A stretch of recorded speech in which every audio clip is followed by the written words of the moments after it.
Meus irmãos, depois de aquecidos com a palavra de Deus, né, cantando a palavra de Deus, ao mesmo tempo em que lemos a palavra de Deus, meditando, né, já meditamos na palavra de Deus, vimos o apóstolo Paulo dar no capítulo 15 de 1 Coríntios a esperança.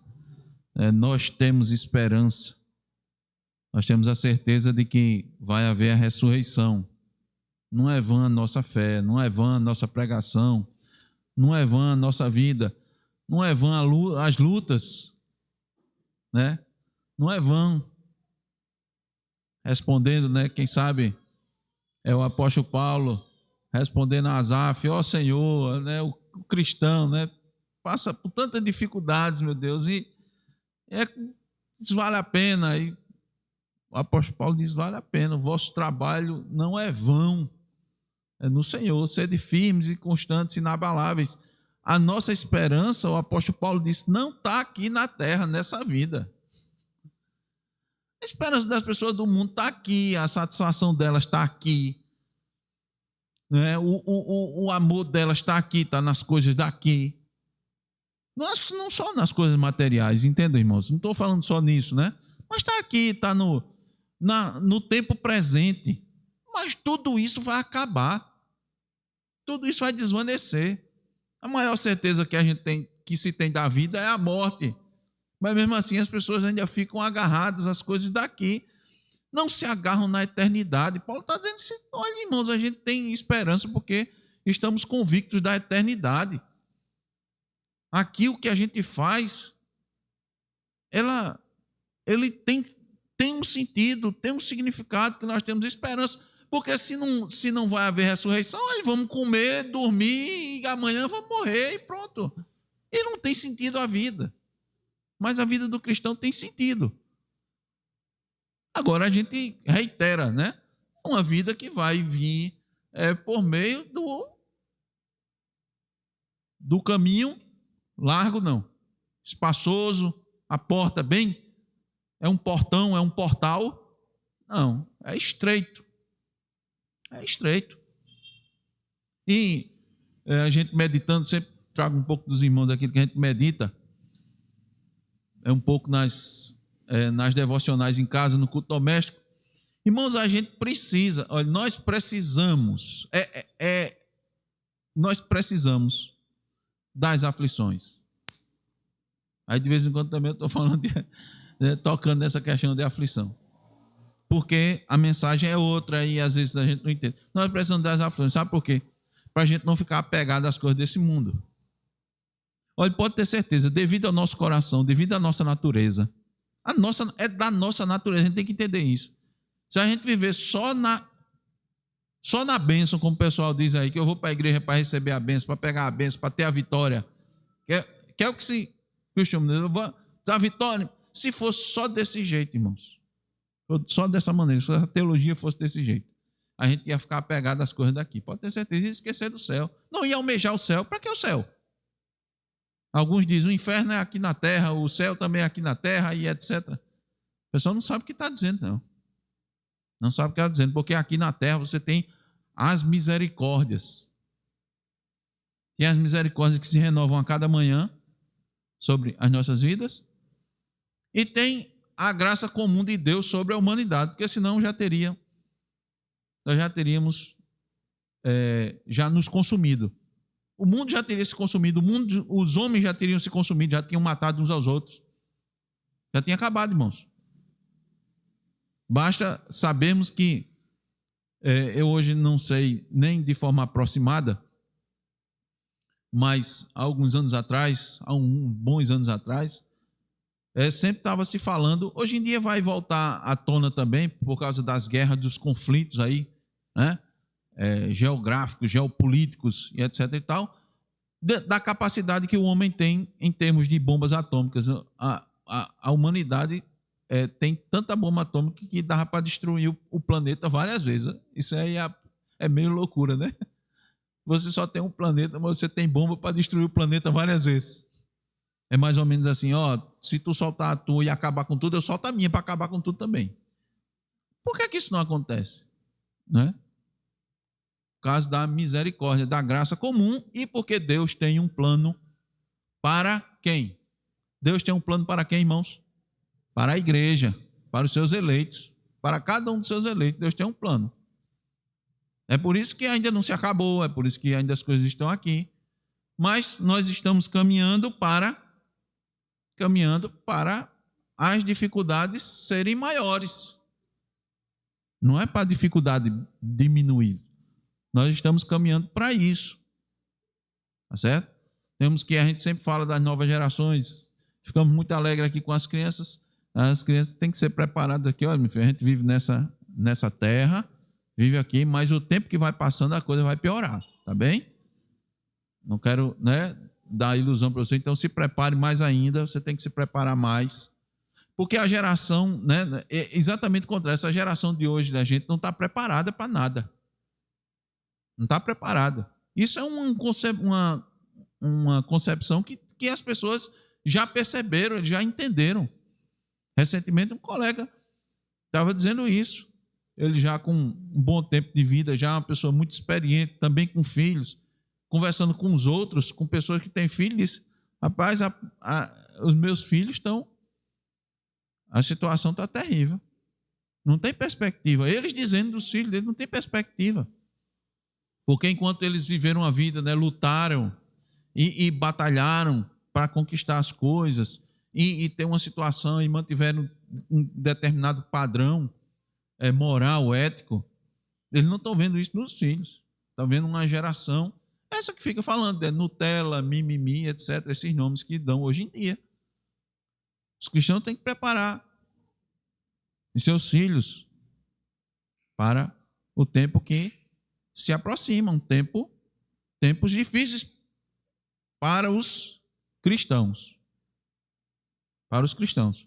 Porque solução fácil e simples Satanás tem aí e dá aos montes. Dá aos montes. Por isso que nós estudamos a lei de Deus, irmãos. Temos a lei de Deus em alta conta. Porque é a lei de Deus que nos prepara para os momentos difíceis. É a lei de Deus que nos prepara para viver uma vida santa, uma vida conforme Deus quer, não conforme o mundo, não conforme o padrão do mundo. O mundo não pensa no céu, não pensa na eternidade, mas quem considera a lei de Deus, sim, porque aquele que considera a lei de Deus está amando a Deus, A Bíblia diz: aquele que me ama guarda os meus mandamentos. E Deus é eterno e Deus tem um plano. Tem um plano para os seus filhos. Agora, não é que também Deus não tem um plano para os outros que não são seus filhos. Provérbios diz que todas as coisas foram feitas para o seu determinado fim. Deus não faz nada por acaso, Deus não faz nada sem querer, Deus não faz nada no improviso. Então, sábios são aqueles que atentam para a lei de Deus. Estamos estudando o 6º mandamento. Neste domingo veremos os pecados proibidos no 6º mandamento, que vem logo depois de termos visto os deveres exigidos neste mandamento. Então, qual é o 6º mandamento? Vamos dizer mais uma vez todos juntos. Não matarás. Vamos orar. Senhor Deus e Pai, pedimos mais uma vez que o Senhor nos guie nesta manhã, para que possamos bendizer o Teu nome, ó Deus, ao estudarmos a Tua palavra, ao recebermos, ó Deus, a Tua palavra, de bom grado nos nossos corações. Possamos glorificar o Teu nome, ó Deus, amando a Tua palavra. Para isso, ó Deus, te pedimos que o Teu Espírito seja conosco, para que possamos expor, ó Deus, com fidelidade, fidedignidade, ó Deus, este mandamento, expondo, ó Deus, sem retirar nem pôr nada, além, ó Deus, daquilo que é requerido neste mandamento, daquilo que é proibido neste mandamento. O objetivo, bendizer o Teu nome, ó Deus, nas nossas vidas. As vidas ainda imperfeitas, ó Deus, maculadas pelo pecado. Como o apóstolo Paulo claramente expôs nos primeiros versículos de 1 Coríntios 15 que nós acabamos de ler. Eu sou o que sou, a graça que há em mim, porque ele disse nesse texto que era o mais indigno, o menor de todos os apóstolos. Escrevendo a Timóteo, ele disse que era o maior dos pecadores. E nós, ó Deus, concordamos plenamente com ele. Somos o maior dos pecadores. Mas temos esperança, Senhor. Temos esperança, temos confiança. Que o Senhor, por meio da sua palavra, nos garante o perdão dos nossos pecados. E não apenas isso. Garante também a vida eterna contigo. Então, ó Deus, desejamos aprender deste mandamento, ó Deus, porque sabemos que ele aponta para teu filho. E o teu filho é o único caminho, Senhor, para a eternidade com o Pai. Assim nós te oramos, ó Deus. Te pedimos que o Senhor assista a cada um dos que estão aqui presentes. Daqueles que têm a mais tenra idade, até, ó Deus, o mais experiente, o mais idoso. Nós te pedimos, no nome de Jesus. Amém. Então, irmãos, os mandamentos, eles têm sempre um lado positivo e tem um lado negativo. Qual é o lado positivo do mandamento? Qual é o lado positivo? Tem um lado positivo e tem um lado negativo. O lado positivo é aquele que são os deveres. É aquilo que eu devo fazer, é o positivo. É o que eu devo fazer. E o negativo agora ficou fácil, não foi? O que eu não devo fazer, ou seja, são os pecados proibidos neste mandamento, não é?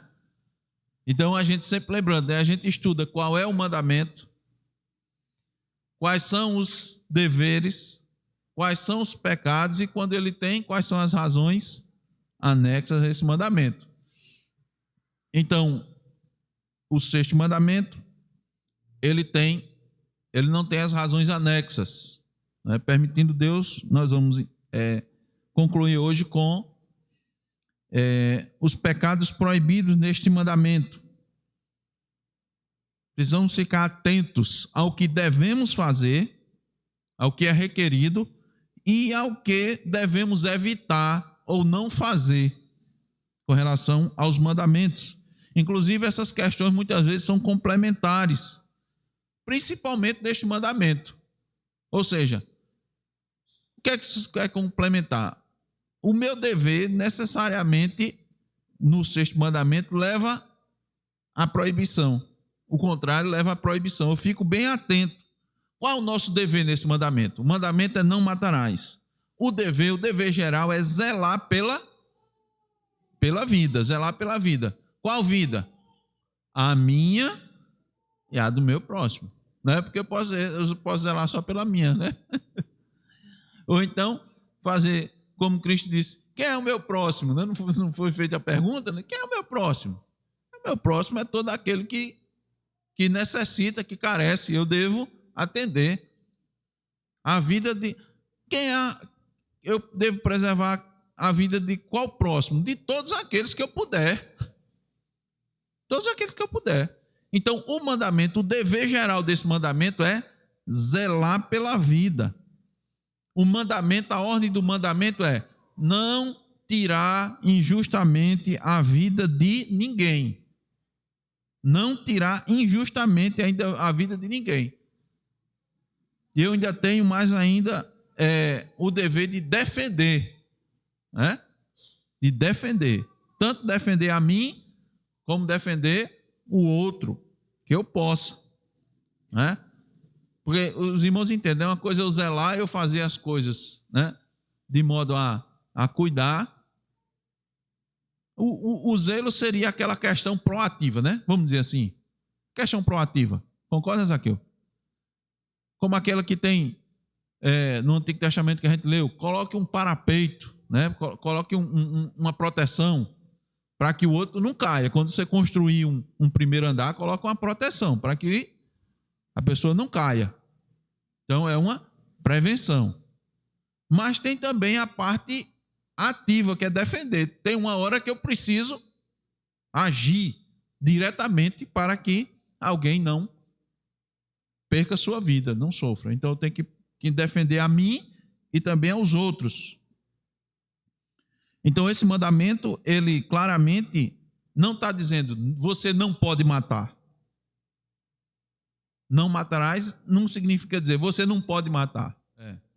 Ramon está citando a ação policial que muitas vezes requer uma investida mais enérgica, como atirar, né? Atirar, e aí acontece de alguém morrer.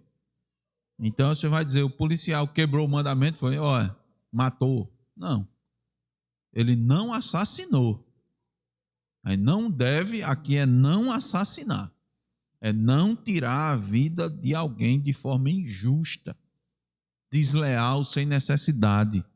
Mas é possível, sim, o mandamento. Por quê? Por que é que a gente diz isso, irmãos? Porque há entendimento errado. O pessoal pega literal aqui, não matarás, e você não pode matar ninguém.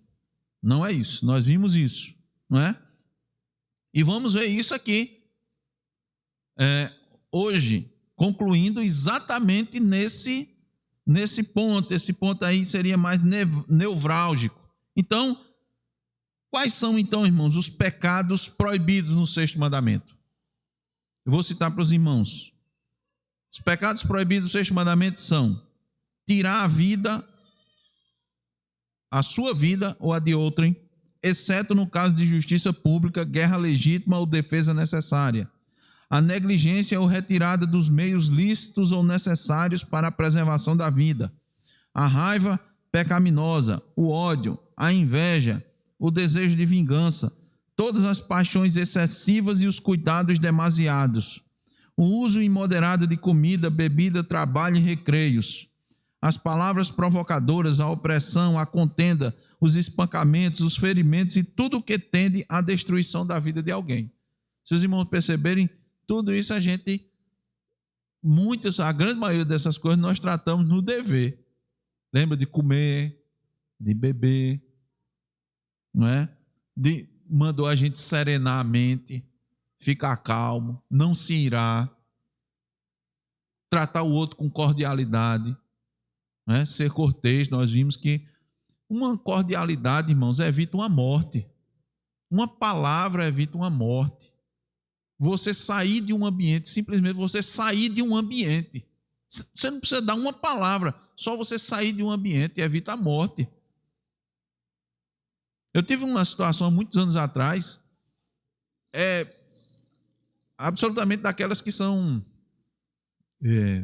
que você é pego de surpresa. Eu estava lá em Petrolândia, aí fui calibrar o pneu. Aí eu parei, logo atrás de mim parou um conhecido, que era de outra cidade, a gente trabalhou junto e tal, na área da saúde.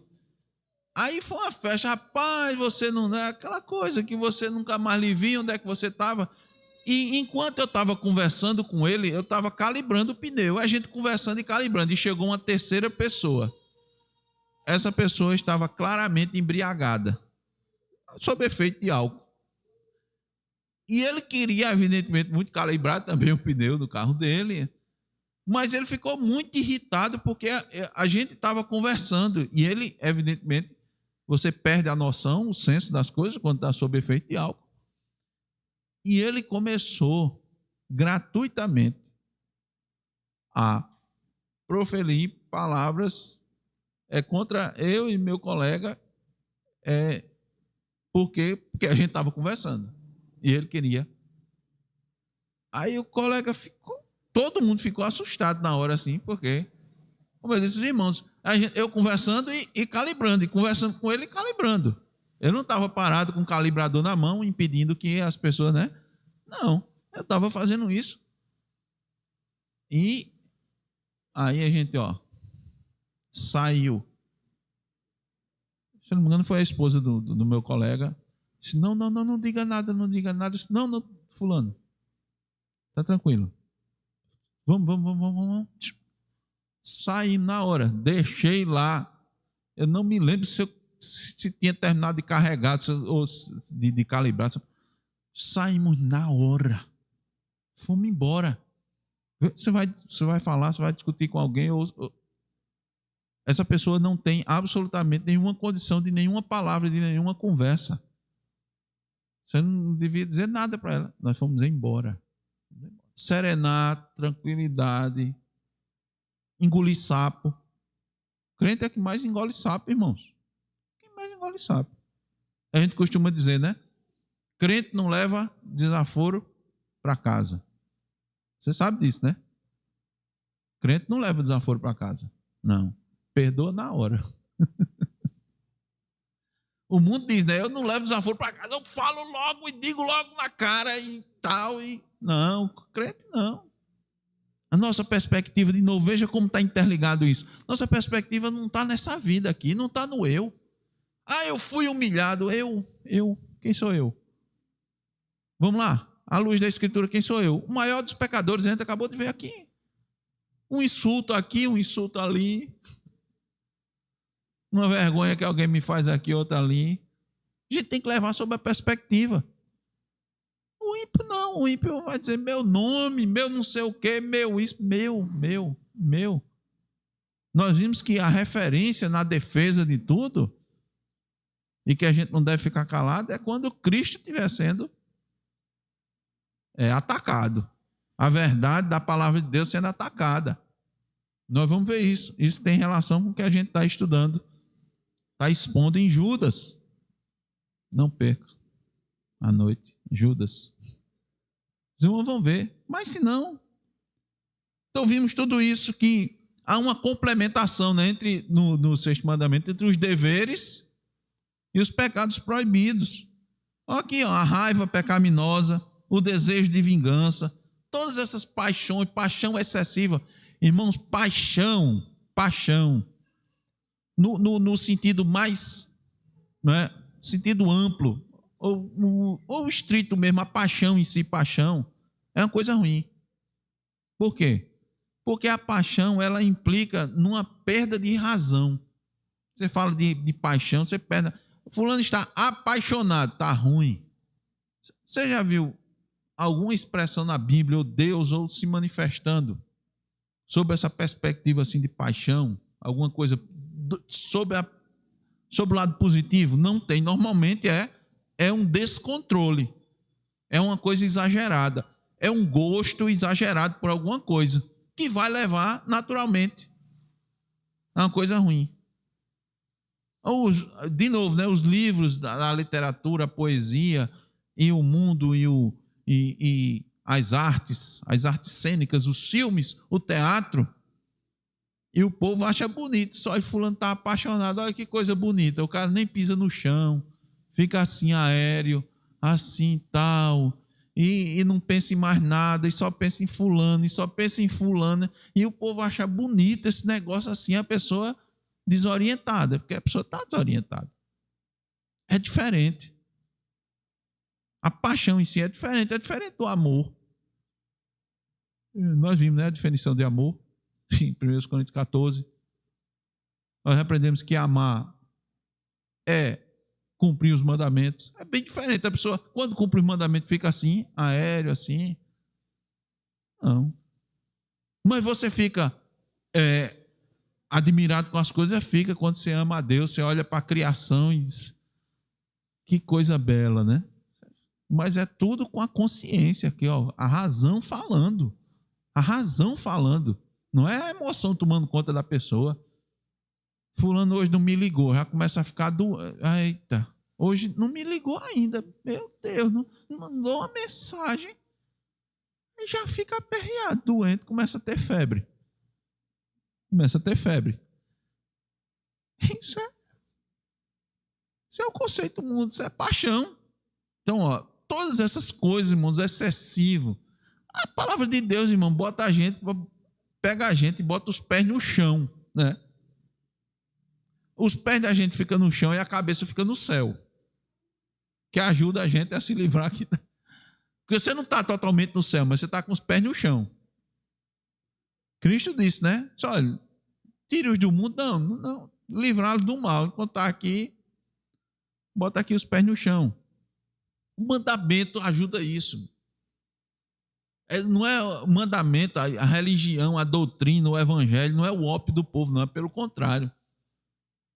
Você tira a venda, você tira o véu dos olhos, você começa a enxergar as coisas da forma correta. Não é ficar maluco, não. Assim, sob efeito de substâncias psicoativas, né? Não, é o contrário. Olha o que esse mandamento está aqui, irmão, nos dizendo. A preservação da vida, o cuidado com a vida. Agora, por conta disso, aí vamos aqui ao centro do estudo de hoje. Algumas pessoas acham que por conta disso, aí não pode existir, por exemplo, a pena de morte. Ele disse, olha, a pena de morte, ela está contrária ao mandamento. Deus disse, não matarás. E aí? E a pena de morte? Muitos cristãos, irmãos, ainda têm esse entendimento. Compreende que a pena de morte é uma coisa errada, que não pode, não. Mas vamos ver isso à luz desse mandamento. João, isso aqui deve estar errado. Como é que o senhor vai querer agora defender a pena de morte estudando o mandamento não matarás? O senhor está maluco, né? É loucura quando a gente não entende o evangelho, quando a gente não entende a lei de Deus. Quando a gente não entende a espiritualidade, eu vou falar de espiritualidade da lei. Eu vou mostrar para os irmãos que tem uma espiritualidade nesse mandamento, inclusive no matar. Tem. Quer ver? Qual o problema? O problema é que, de novo, as pessoas não têm a escritura como referência. Não têm a escritura como padrão de conduta. Isso vem perdendo força, irmãos, ao longo dos anos. A gente está em declínio. A gente está em declínio. A Bíblia, como a palavra de Deus, tem sido adequada aos tempos modernos. E não a nossa cultura, os nossos costumes serem vistos e moldados pelos padrões bíblicos. Parece muito cruel nos nossos dias ainda ter a condenação da pena de morte em alguns países, né? Parece muito cruel. Mas o que é impressionante é que o homem querer ser mais misericordioso do que Deus. Ora, o homem quer ser mais misericordioso do que Deus ou mais justo do que Deus, né? Nesse caso, não tem a pena de morte, ele quer ser mais misericordioso do que Deus. A pena de morte nos dias de hoje, com a evolução tão grande, né? Com o aprimoramento dos direitos humanos, parece ser alguma coisa primitiva, pouco civilizada. Você condenar alguém à morte, tirar logo a vida dele. As pessoas dizem isso, irmãos, mesmo quando essa pessoa tirou a vida de outrem, de forma proposital, e muitas vezes de forma cruel. As pessoas ainda têm coragem de dizer isso, não está correto isso. Nós temos, irmãos, aqueles chamados crimes hediondos, crimes violentos, crimes em que a pessoa comete contra outra, alguém indefesa, que ela não tem nenhuma possibilidade de se defender. Inclusive, ela bota a pessoa numa situação, né? Trama, medita, prepara para que a pessoa fique numa situação de vulnerabilidade, que não tenha nenhuma condição de reagir. Isso tem relação com os menores, com as crianças, por exemplo, os idosos, né? Mas tem a ver também com os adultos. Tem pessoas que drogam os outros, né? Colocam substâncias na comida, na bebida, né? É muito usado, por exemplo, nas festas, o Boa Noite Cinderela. E depois abusam dos outros sem ele ter nenhuma reação. E depois de abusar, matam. E, mesmo assim, há quem, depois de ver tudo isso, uma crueldade dessa, não, a pena de morte, ela é mais cruel do que o que ele fez, do que essa pessoa fez. Mas o que é que a Escritura diz a respeito disso? Vamos para a Escritura, né? Vamos para a Escritura. A gente está falando, mostrando, argumentando, mas o fundamento é a Escritura. Onde há base para isso? Vou mostrar para os irmãos que nós temos o princípio, lembra? Olha, a lei de Deus, o padrão de Deus, vou mostrar para os irmãos o padrão, o princípio. E nós vamos ver a confirmação disso. Esse padrão, esse princípio sendo apresentado do Antigo Testamento e o mesmo mandamento sendo confirmado no Novo Testamento. Vamos lá, vamos abrir nossa Bíblia em Gênesis 9:6. E aí, já vou adiantando para os irmãos, Gênesis 9:6. Vai abrir na Bíblia, eu já vou falando para os irmãos. Nós vamos ver, irmãos, que a referência não é o homem. A referência não pode ser o homem, a referência tem que ser Deus.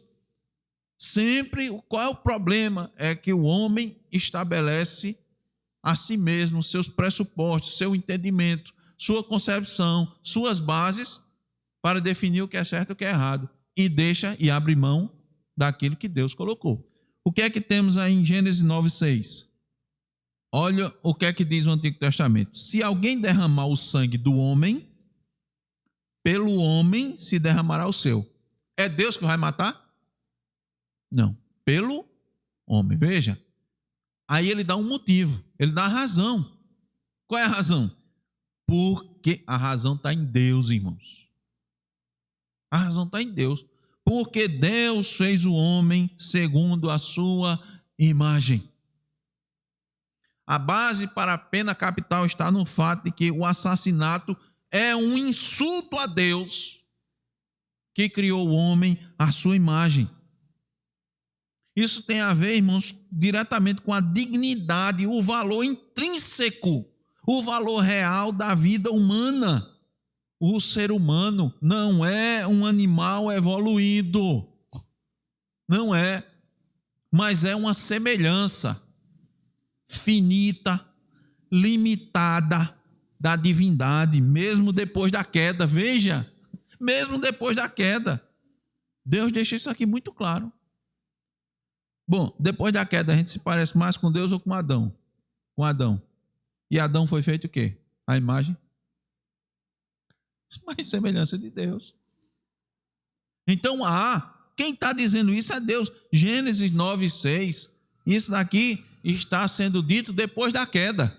Não é antes da queda. É depois da queda. Então, quem dá dignidade ao homem? É o próprio Deus. É o próprio Deus. Então, o assassinato é uma afronta a Deus. E ao contrário do que dizem, a pena capital vai trazer benefícios à sociedade. Por quê? Porque vai retirar da sociedade aquele que não considera o valor da vida. Quem tira a vida de outro, irmão, de forma premeditada, quem assassina, não é quem está se defendendo, não é quem está defendendo o outro, não é quem está preocupado com a segurança do outro, não é quem está fazendo a segurança do outro, é quem assassina. Ele não dá valor à vida, ele não considera o valor que Deus deu à vida, ele não considera isso. Irmãos, imagine, olhe, a mensagem que Deus quer passar aqui, dentre outras, claramente em Gênesis 9:6, é o seguinte: se você não valoriza a vida a ponto de assassinar alguém propositalmente, não serve para viver em sociedade. Trazendo para você não serve, você não valoriza a vida. Se você não valoriza a vida, como é que você vai viver perto de gente que tem vida? Me permita esse exagero. Você não valoriza, você é de fato uma ameaça à vida. É você que é uma ameaça à vida. Olha só. Outro princípio aqui. Números 35. Abra, por favor. Estamos em Gênesis 9, Êxodo, Levítico, Números. Número 35. Do 31 ao 33. Olha o que é que diz. Não aceitareis resgate pela vida do homicida. O homicida é o assassino, que é culpado de morte. Antes será morto. Ou seja, vamos lá. Não há nada, não há nenhum valor. Deus está dizendo na sua lei que não há nenhum valor que possa ser pago suficiente ou equivalente a uma vida. Gênesis 35, 31, agora 33. Assim, não profanareis a terra em que estais, porque o sangue profana a terra. Nenhuma expiação se fará pela terra por causa do sangue que nela for derramado, senão com o sangue daquele que o derramou. Profanar tem a ver com espiritualidade, profanação. Olha a referência que Deus dá. Deus não queria que a terra fosse contaminada com sangue inocente, profanada. Não é forte não, irmãos? Isso aqui. Não, nada paga o sangue de alguém, a não ser o sangue daquele que cometeu o crime. Daí mais ainda, claro, e se remete a Cristo Jesus. Nós éramos os condenados, né? Nós deveríamos estar pagando. E o inocente foi lá e derramou o seu sangue para pagar por todas as nossas faltas, todos os nossos pecados. E nós cometemos assassinato, né? Nós matamos Cristo, né? É assim que Deus encara. A referência é Deus. Quem dá o valor à vida humana é o próprio Deus. Aí uma pergunta: está certo os legisladores humanos abolirem a pena de morte? Está certo eles não implementarem ou não estabelecerem a pena de morte? Não, está errado. Diga, Zé. Quando a gente diz assim, quanto mais a sociedade, no seu arcabouço legal, se afasta dos princípios bíblicos, mais injusta ela se torna. Ela vai se tornando injusta. É o caso aqui. Nosso país não tem a legislação da pena de morte, mas para matar os bebezinhos, tá tranquilo, né? E quem seria mais vulnerável do que os bebês no útero? Quem é mais vulnerável do que quem menos pode se defender? E pode verificar, normalmente é como Zaqueu disse. Pergunta quem é a favor do aborto, se é a favor da pena de morte. Não, sou não. Isso é um absurdo. Era exatamente. O que Ramon está colocando aqui, irmãos, Zaqueu tocou num ponto que é uma das questões a se verificar, que é, infelizmente, a primeira coisa que se diz, vai dizer no nosso país, principalmente no nosso país, que eu acho que não é argumento para a gente não implementar as coisas corretas, é se a pena de morte... Eu já disse isso, viu? Eu já disse isso. Deixar claro. Se a pena de morte tivesse valendo no nosso país, só pobre e inocente morria. Gente rico... Eu já disse isso. Gente rico que pode recorrer e etc e tal, nunca ia morrer, nunca ia tal. Isso é para se levar em consideração. Por outro lado, irmãos, se perpetua aí, Ramon tocou nessa outra questão, dois problemas sérios, né? Quando isso não acontece, uma pessoa que cometeu um assassinato volta para se é provado ou não, etc., ou se ele cumpre uma pena, que aqui foi mostrado que dentro dos princípios da lei de Deus não há pena que cubra um assassinato, a não ser o sangue de quem matou. Você cumpre uma pena, determinada pena de tantos anos, e aí os irmãos sabem que está envolvido, determinadas, tem vários atenuantes na legislação brasileira, né? Se você é réu primário, se você tem não sei o quê, tem bom comportamento, se fez isso, aquilo, a pena é muito reduzida. E a pessoa volta à liberdade. Volta à liberdade. Mas quem morreu não volta. Os prejuízos que a morte daquela pessoa trouxe aos familiares, acabou. Não volta, não se recupera. Então isso gera indignação, e Ramon tocou nas forças policiais, que tem a missão de proteger. Ele prende uma pessoa desse nível, e às vezes aquele violento, né, que comete abusos, e quando a pessoa vê que não vai dar em nada, aí há uma tendência muito forte de se usar de outros meios, de pessoas se vingarem, que não sejam, nem que seja da força policial, mas outras pessoas, familiares, amigos, se vingarem. Quem está estimulando isso? É a legislação injusta. Não é correto, viu? Não é correto de jeito nenhum a vingança. Tem que ser pelos meios legais. A grande questão é essa. Irmãos, quanto mais se afasta da lei de Deus, quanto mais a gente vive numa sociedade que está distante dos padrões de Deus, mais a sociedade sofre, mais injustiça, mais morte, mais violência, mais corrupção, mais desgraça, mais tudo. E aí é que a gente deve... Quando a gente vai entender isso, é que a gente vê que miserável mundo que a gente vive. E qual é a solução para esse mundo? Aí veja, não é justiça social, não é... É Cristo. É Cristo. São pessoas que se curvam mediante a lei de Deus. Essa é a solução.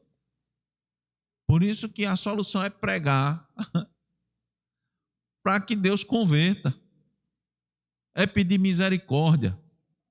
Porque quem deveria fazer isso, quem deve fazer isso, é a autoridade constituída e não a pessoa. Vamos lá. Foi bom que eu já vou para o versículo que a gente vai tratar disso aí. Já vai abrindo a Bíblia em Romanos 13. Pode falar, Zé. É o pobre. Exato. Não, está correto. Eu disse aos irmãos que eu tinha uma falsa... Eu usava isso, mas era sem entendimento. Ora, irmãos, a gente tem que aplicar. Aí eu volto. Estão abrindo aí Romanos 13, 4. Qual é o efeito prático disso? Isso tem um efeito direto em nós cristãos.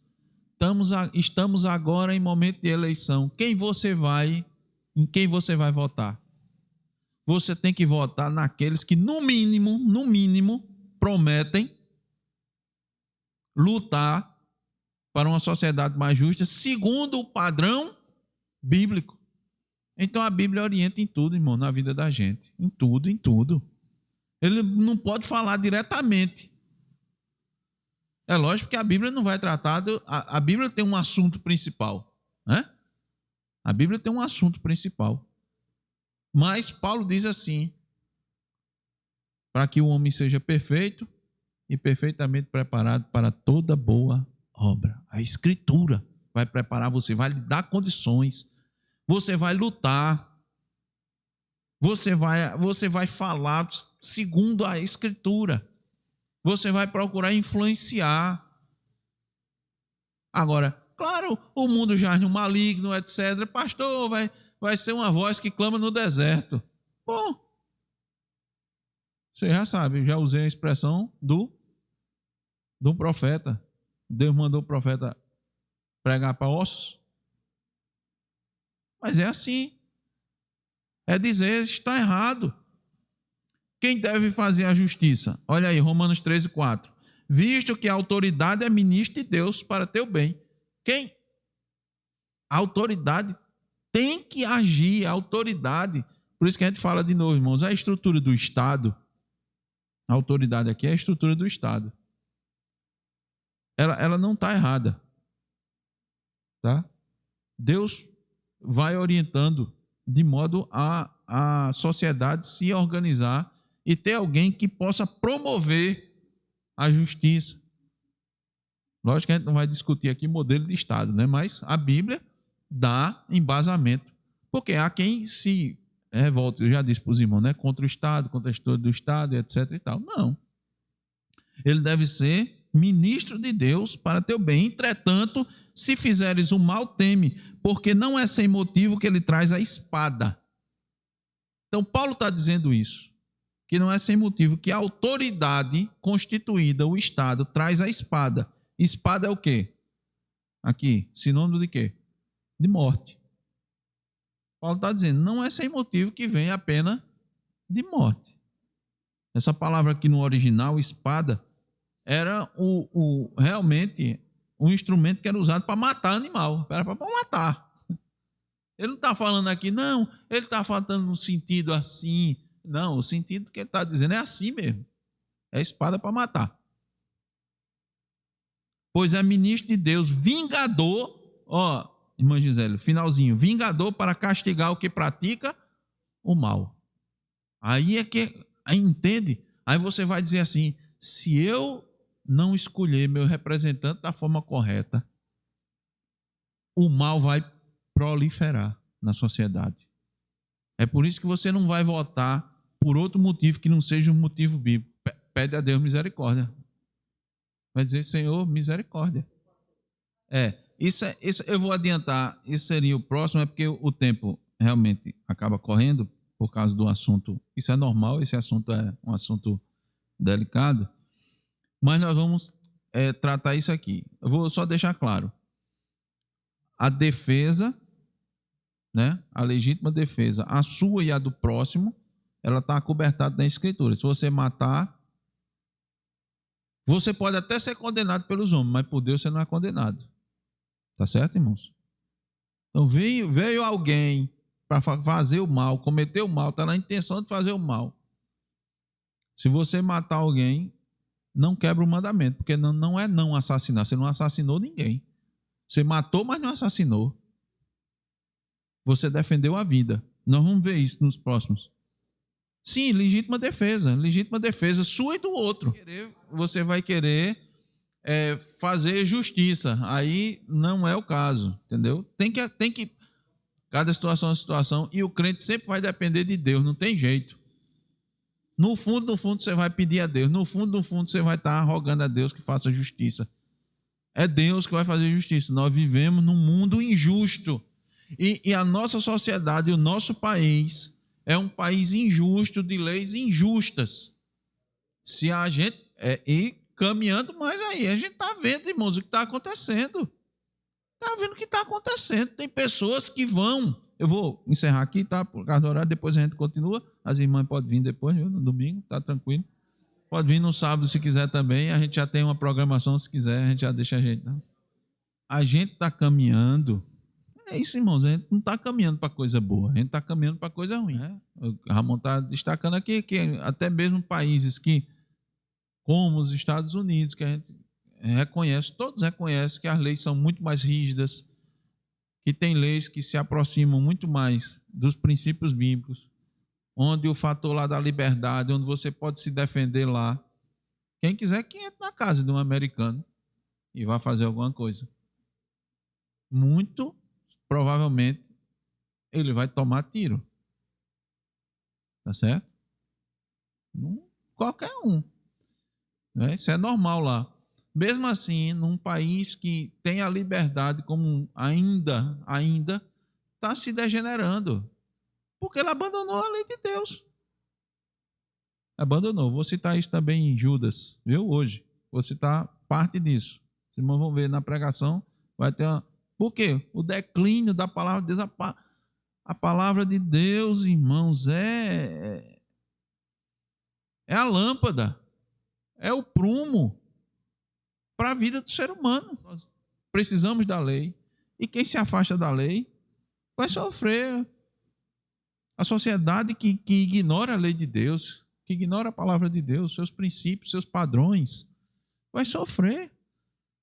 A gente está sofrendo aí, irmãos, e vendo Tá agora coisas terríveis aí acontecendo, sendo reveladas, né? Porque a gente já sabia que acontecia, mas as coisas estão reveladas aí na nossa mais alta corte do país.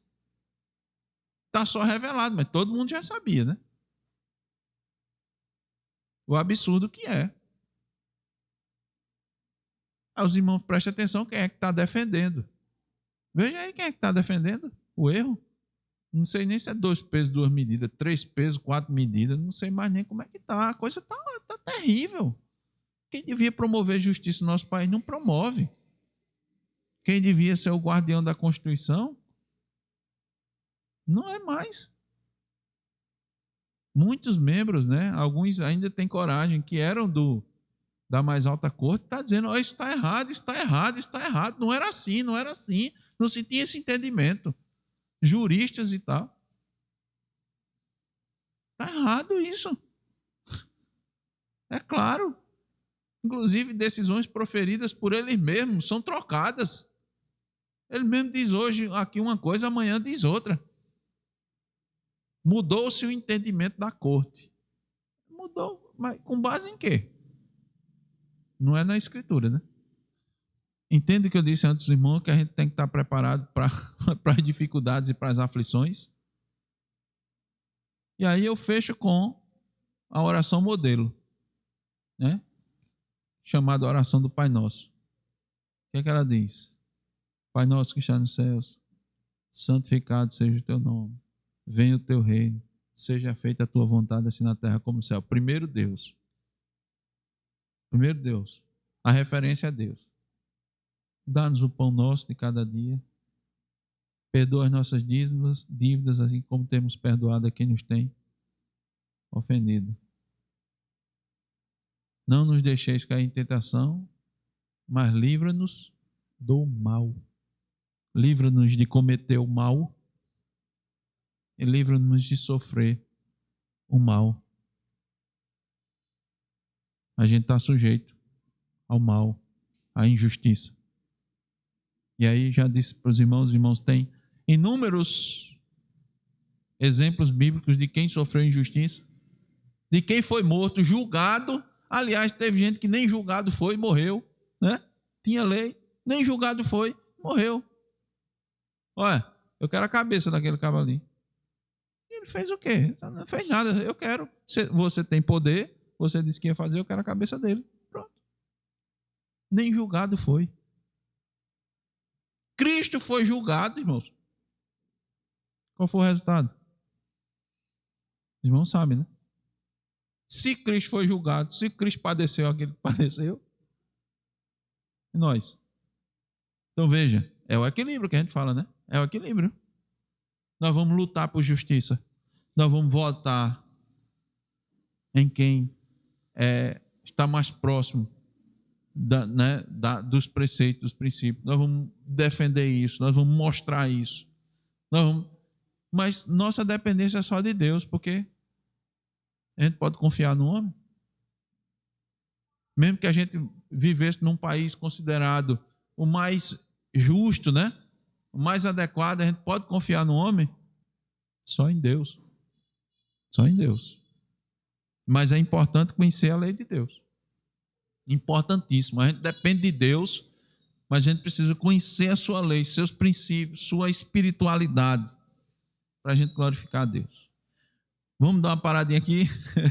Se Deus quiser, no próximo domingo, a gente encerra o sexto. Eu queria encerrar hoje, mas não é a nossa vontade, né? Graças a Deus.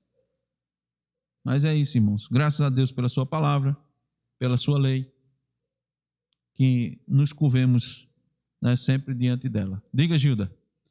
Então, são nessas horas que a gente vai, aí o cristão vai ver, né? Se ele vai procurar de todas as maneiras legais não quebrar a lei de Deus. A primeira coisa que ele vai fazer, ele vai usar de todos os recursos para isso, né? Por isso que inclusive tem cristãos que entram na justiça, né? Mesmo quando entra na justiça e tal, e chega uma hora que ele vai ter que decidir, ou vai desobedecer a lei de Deus ou vai desobedecer a lei dos homens e arcar com as consequências. A vida do cristão é fácil, a vida do cristão, irmão? Não é. Porque a referência da gente é a palavra de Deus. E o mundo não quer. Então que Deus vai nos dando sabedoria, né? Discernimento, como agir, como fazer, em função disso tudo. Pra gente. Então, o objetivo maior da gente é glorificar a Deus, né? Glorificar a Deus em tudo. Esse é o foco da vida da gente.